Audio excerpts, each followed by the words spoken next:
How are this year's scores trending compared to previous admission cycles? Are people scoring higher with more downtime and quarantine to study? I don't know if you have access to people's scores or if you have heard people telling you about their scores.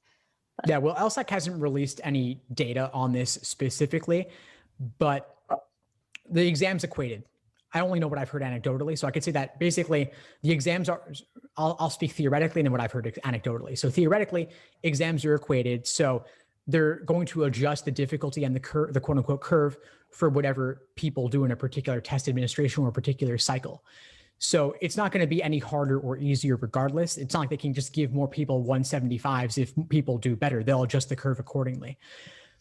But I could say that in general, I would also not assume that because people are in quarantine that everyone's automatically studying more. People have been thrown for a loop in a lot of ways. People are in uncomfortable or unique living situations because of COVID. If they're not going away to college, for example, or they move somewhere different, it can actually be harder to study when you've got family around.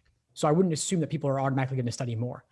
But then anecdotally, what I've heard is that actually I see more variation than I would have typically seen otherwise. So it's like some people perhaps, some people thrive under the flex format, others do worse.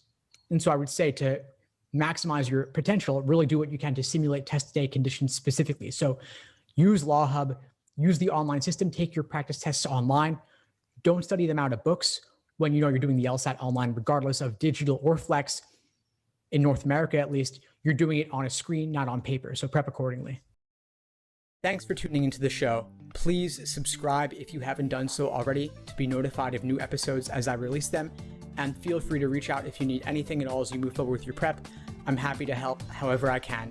In the meantime, I'll wish you all the best and take care.